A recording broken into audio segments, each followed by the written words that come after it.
Welcome back to Piers Morgan Uncensored. It's a simple question that now terrifies politicians the world over. And it's this: what is a woman? Well, Conservative podcast host Matt Walsh, in a moment of defying intervention, has made a documentary about it, and it's called simply, What is a Woman? And it's out now. What is a woman?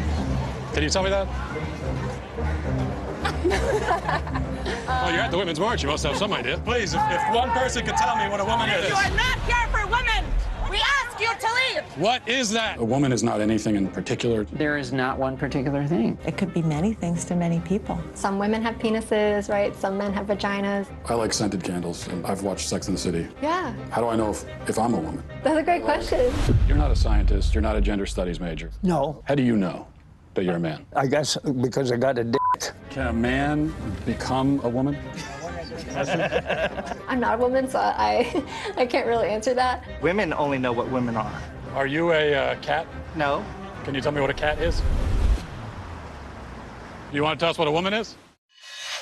Well, Matt Walsh joins me now. Matt, great to talk to you. It's a fascinating documentary because the chronic inability of apparently sane, intelligent individuals to answer this incredibly simple question is breathtaking.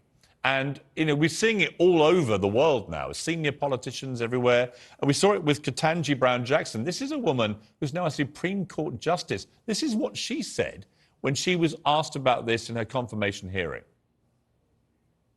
Can you provide a definition for the word woman?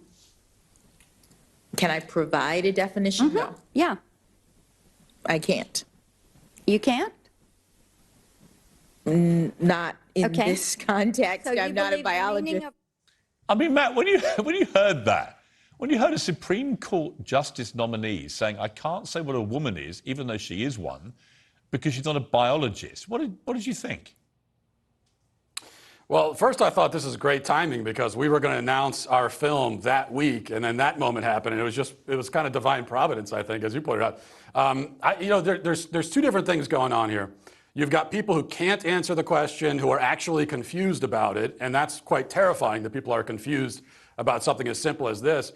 But then you also have people who are pretending to be confused when they're not really, which is actually even more concerning in a lot of ways. And I think that Ketanji Brown Jackson, I'm going to assume, given that she's a very successful, intelligent person, and she is a woman herself and realizes that she's a woman, I think she's in the latter category where she actually knows that a woman is a female, but is pretending that she doesn't know because she's beholden to this ideology that has, basically backs her into this corner. And so she has to feign ignorance about something as simple as this. Right. I mean, I asked the president in the UK, the National Union of Students president, a young woman, a very bright young woman, but I asked her, what is a woman, out of interest? And she thought I was trying to trap her. She actually thought this was a trap. I said, no, I'm just asking you what you think a woman is. It's not a trap. It shouldn't be a trap. How have we got here, Matt? How have we got to a place where young women are paralyzed with fear about even saying what they are?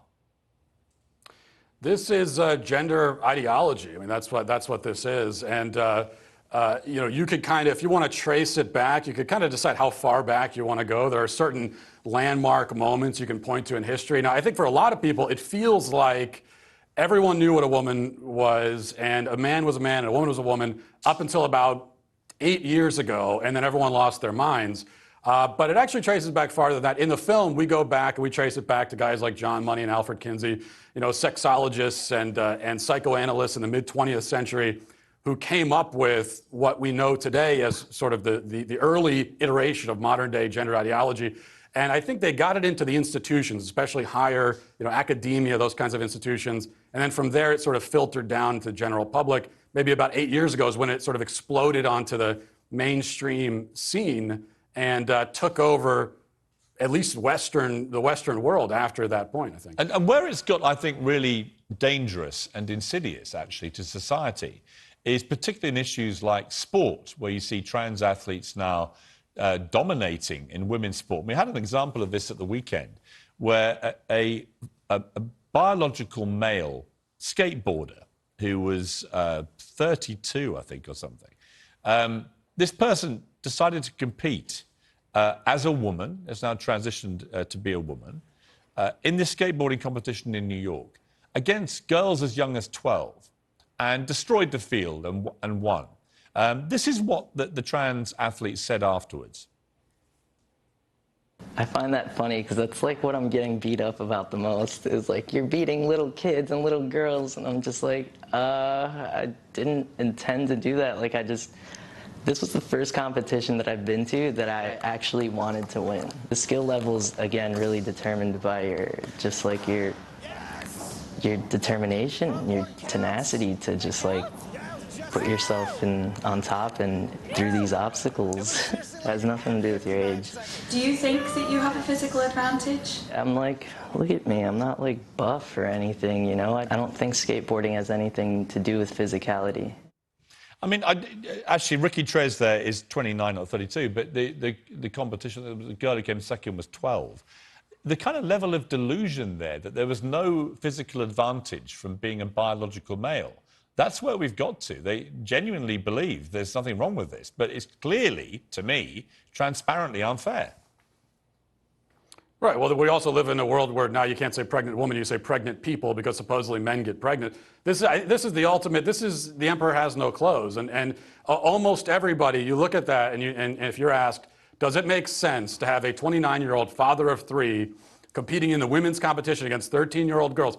If people feel like they're in a position where they can be honest about it, almost everyone is going to say obviously no. By the way, about that particular individual, he actually did an interview about a year ago where he said that he knows he's not a woman, but he wants to be cute and feminine like women, and so that's what he's trying to do. He actually says that. So it's got to the point now where someone, you know, they don't even affirm themselves as a woman, and yet we have to do that. It just doesn't make any sense at all. How has your documentary gone down, Matt? Have you had a lot of pressure not to give it much airtime?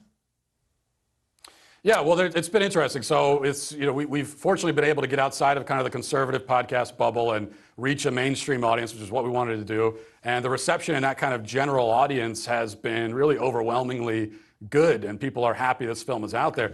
The mainstream critics, though, have just decided they're going to ignore this movie completely. You go to Rotten Tomatoes right now, and you'll find that not one single mainstream film critic has reviewed the film. We sent the screeners to mainstream critics, and they told us, I refuse to watch it. I'm not going to watch anything from the Daily Wire. And so they won't even look at it. They refuse to even take the time to see what we can present. Which is complete madness, because I've watched it with great fascination. It's very well made. It's a very simple premise. And the results, frankly, are startling and pretty disconcerting. Final question, Matt. In the interest of fair play, what is a man? Well, if a woman is an adult human female, then I suppose a man would be an adult human male, I would say. I think it really is as simple as that. Matt Walsh, thank you very much for joining me. I appreciate it. Thank you. Appreciate it.